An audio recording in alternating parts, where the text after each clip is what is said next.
Selamat pagi anak-anak kelas 6 SDK Maria Ferrari Maumere. Salam jumpa kembali bersama Teacher Jenny dan Teacher Faris dalam kegiatan pembelajaran dari rumah muatan pelajaran tematik. Apa kabarmu hari ini? Semoga kalian tetap sehat, selalu dalam lindungan Tuhan. Nah, anak-anak, sebelum kita memulai kegiatan pembelajaran kita pada pagi hari ini, mari kita awali dengan doa. Berdoa dimulai. Berdoa selesai.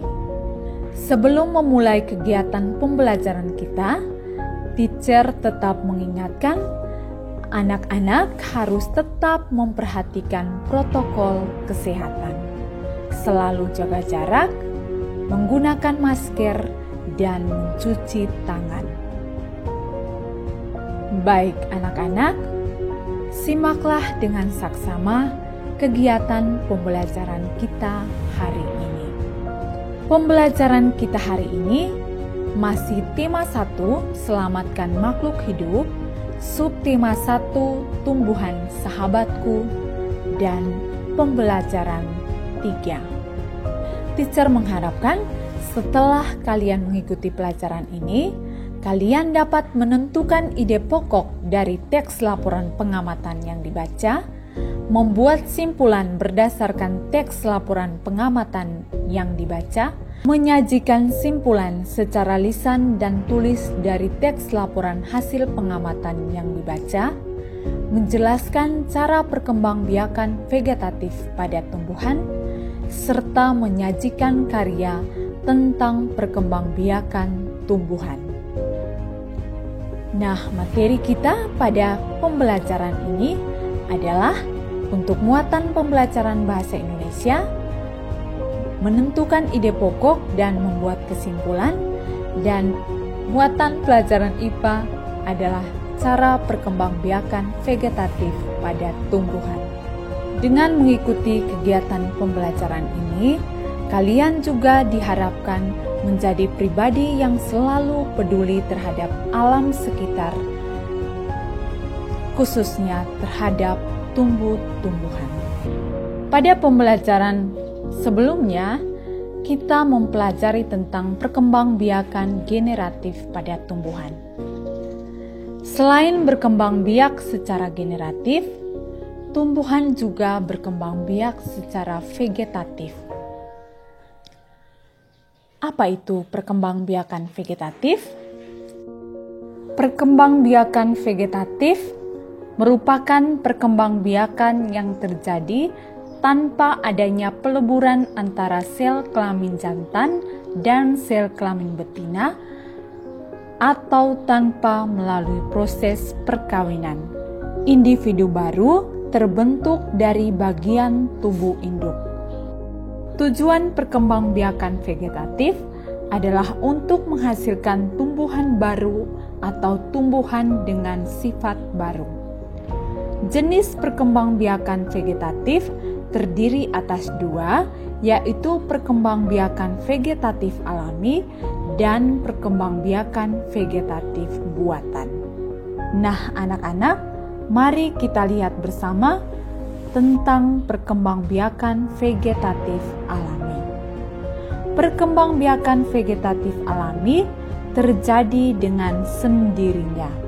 Cara perkembangbiakan vegetatif alami yaitu yang pertama tunas, kedua umbi lapis, 3 umbi batang, 4 umbi akar, 5 geragi atau stolon, 6 akar tinggal atau rizoma, 7 spora, 8 tunas adventif, dan yang ke-9 membelah diri.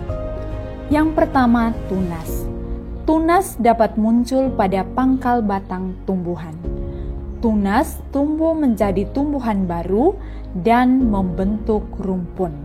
Di sekitar kita ada berbagai macam tumbuhan yang berkembang biak dengan tunas. Apa saja tumbuhan yang berkembang biak dengan tunas? Contoh tumbuhan yang berkembang biak dengan tunas adalah pisang, nanas, bambu, dan tumbuhan suci. Di sekitar kita masih ada berbagai contoh tumbuhan yang berkembang biak dengan tunas. Teacher berharap kalian bisa menyebutkan contoh tumbuhan yang berkembang biak dengan tunas. Yang kedua, umbil lapis. Umbil lapis merupakan lapisan daun berdaging dan berfungsi sebagai makanan cadangan. Tunas ini disebut dengan siung. Siung yang terpelihara akan menghasilkan individu baru yang lebih banyak.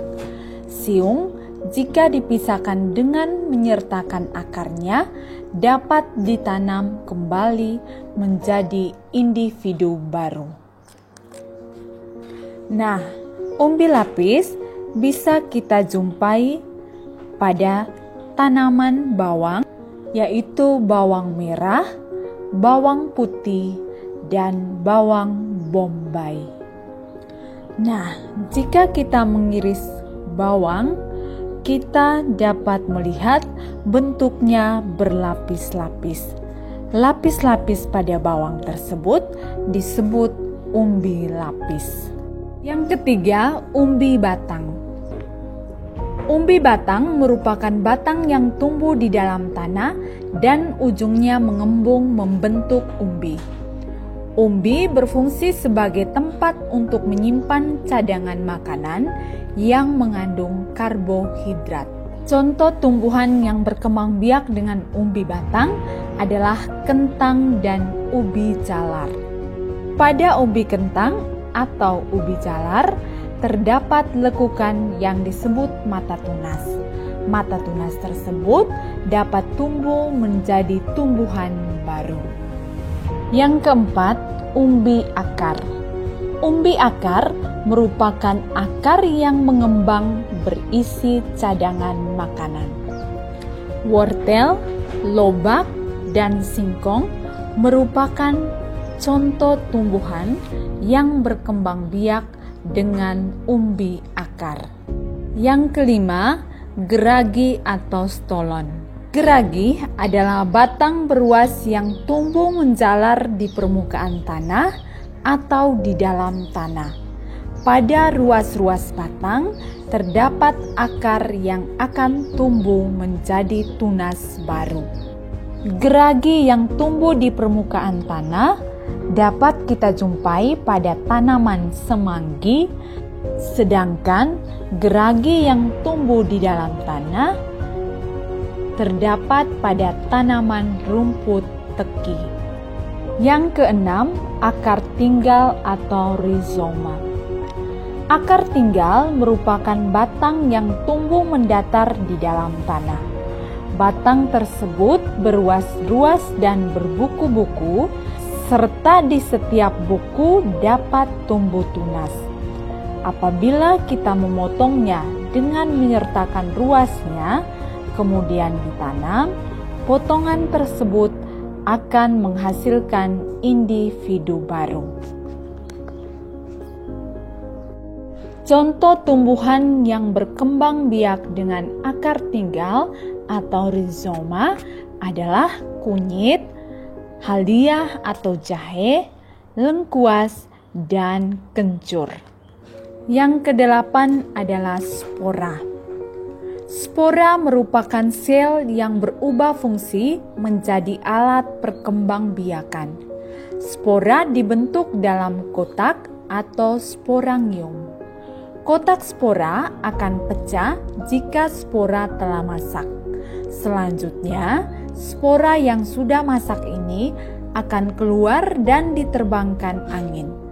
Apabila jatuh di tempat yang sesuai, akan tumbuh menjadi tumbuhan baru. Contoh tumbuhan yang berkembang biak dengan spora adalah tumbuhan paku, jamur, dan lumut. Yang kedelapan, tunas adventif. Tunas adventif adalah tunas yang tumbuh tidak di ujung batang dan ketiak daun. tunas ini tumbuh biasanya di bagian tumbuhan yang biasanya tidak bertunas, yakni di tepi daun dan pada akar tumbuhan. Contoh tumbuhan yang memiliki tunas adventif pada daun adalah cocor bebek. Pernahkah kalian melihat tanaman cocor bebek? Pada tepi dan ujung daun cocor bebek yang telah tua, terdapat tunas. Apabila ditanam, tunas tersebut akan tumbuh menjadi tanaman baru. Nah, anak-anak, contoh tumbuhan yang memiliki tunas adventif pada akar adalah pohon sukun dan pohon cemara. Yang terakhir, yang kesembilan, membelah diri. Pada saat membelah diri, tumbuhan akan membagi tubuhnya menjadi dua bagian yang sama secara langsung. Sel anaknya ada yang segera memisahkan diri dari induknya dan ada yang tetap menempel pada tubuh induknya sehingga membentuk kelompok. Contoh tumbuhan yang berkembang biak dengan cara membelah diri adalah ganggang hijau, Chlamydomonas, dan Volvox. Nah, anak-anak, itulah cara-cara perkembangbiakan vegetatif alami pada tumbuhan. Yang berikut kita lihat perkembangbiakan vegetatif buatan. Perkembangbiakan vegetatif buatan terjadi dengan bantuan manusia. Cara perkembangan vegetatif buatan yaitu 1. Mencangkok, 2. Stek, 3. Merunduk, 4. Menempel dan menyambung. Yang pertama, mencangkok. Mencangkok dilakukan pada tumbuhan yang berkayu atau berkambium. Pencangkokan dilakukan pada percabangan batang. Cabang dikerak kulit kayunya, selanjutnya cabang dibersihkan dengan jaringan kambiumnya sehingga kering.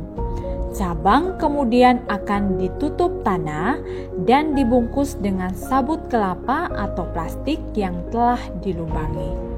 Cabang perlu disiram secara teratur sampai akarnya tumbuh. Cabang berakar kemudian akan dipotong dan siap ditanam di lahan.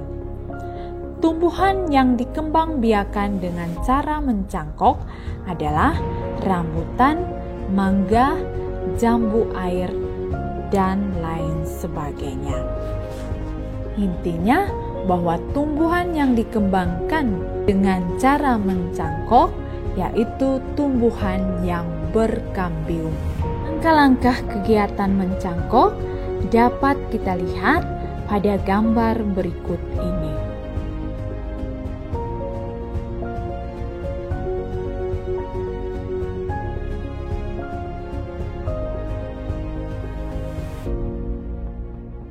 Yang kedua, stek.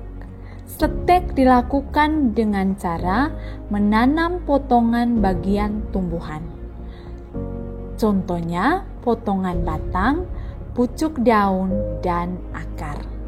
Stek batang dapat dilakukan pada tanaman ketela pohon atau singkong, bunga kembang sepatu, dan tebu. Stek pucuk dapat dilakukan pada tanaman teh dan bunga aster. Stek daun dapat dilakukan pada tanaman lidah mertua dan begonia. Dan stek akar dapat dilakukan pada tanaman sukun dan cemara. Coba kalian perhatikan gambar berikut. Gambar ini merupakan langkah-langkah membuat stek batang pada tanaman singkong. Yang berikut, merunduk. Merunduk dilakukan pada tumbuhan berbatang atau bercabang menjalar. Cabang tumbuhan dirundukkan dan ditimbun di tanah. Cabang batang yang berakar tersebut kemudian akan dipotong dan ditanam sehingga tumbuh menjadi tumbuhan baru. Contoh tanaman yang dikembangbiakan dengan cara merunduk adalah stroberi, alamanda, dan bougainville. Ayo anak-anak, mari kita perhatikan langkah-langkah kegiatan merunduk pada gambar berikut ini.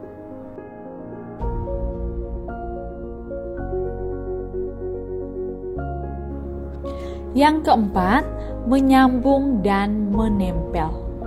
Menyambung atau mengenten dan menempel atau okulasi dibuat untuk menghasilkan tumbuhan yang sifatnya baru. Contoh tanaman yang dikembangbiakan dengan cara menyambung adalah rambutan, mangga, jeruk, dan durian. Langkah-langkah kegiatan menyambung dapat kita lihat pada gambar berikut ini. Pada gambar tersebut dapat kita lihat bahwa langkah pertama adalah potonglah bagian tanaman dari tumbuhan pertama. Yang kedua, potonglah bagian batang dari tumbuhan kedua. Yang berikut, sambungkan batang tumbuhan pertama dan tumbuhan kedua. Kemudian, ikatlah kedua batang tersebut dengan menggunakan tali. Langkah-langkah kegiatan menempel yaitu yang pertama, iris kulit batang yang akan ditempeli. Kedua, iris kulit batang yang memiliki tunas sebesar irisan batang yang akan ditempeli. 3. Irisan yang memiliki tunas ditempel pada batang yang akan ditempeli. Dan yang keempat, potonglah bagian atas batang jika tunas telah muncul. Nah, anak-anak, itulah cara-cara perkembangbiakan vegetatif buatan. Perkembangbiakan vegetatif buatan juga memberikan keuntungan bagi manusia. Apa saja keuntungan perkembangbiakan vegetatif buatan bagi manusia? Cangkok, setek, dan merunduk dapat menghasilkan tumbuhan baru, sedangkan okulasi dan menyambung dapat menghasilkan tumbuhan dengan sifat baru. Keuntungan perkembangbiakan tumbuhan dengan cara cangkok, setek, merunduk, dan okulasi adalah yang pertama, menghasilkan tumbuhan anakan yang persis dengan tubuh induknya. Yang kedua, menghasilkan tumbuhan anakan dengan lebih cepat. Yang ketiga, menghasilkan tumbuhan yang sulit tumbuh dari benih seperti anggrek. 4. Dapat mengendalikan kualitas tumbuhan asli yang dihasilkan. Perkembangbiakan vegetatif buatan juga memiliki kelebihan dan kelemahan. Kelebihan perkembangbiakan vegetatif antara lain, tumbuhan akan lebih cepat berbuah dibandingkan dengan perkembangbiakan generatif. Yang berikut, tumbuhan dapat dikembangbiakan tanpa perlu menunggu berbuah. Selanjutnya, tumbuhan dapat menghasilkan tumbuhan yang sama dengan induknya dan dapat mengembangbiakan tumbuhan yang tidak menghasilkan biji atau buah. Sedangkan kelemahan perkembangbiakan vegetatif adalah tumbuhan baru yang dihasilkan tidak sekuat induknya dan hanya menghasilkan sedikit keturunan baru. Nah, anak-anak, sungguh luar biasa ciptaan Tuhan bagi kita. Kita bersyukur karena di sekitar kita terdapat berbagai jenis tumbuh-tumbuhan yang merupakan sumber kehidupan kita. Oleh karena itu, teacher mengajak kita untuk membaca sebuah bacaan, sebuah teks yang berjudul Tumbuhan Sumber Kehidupan. Mari kita lihat bersama-sama.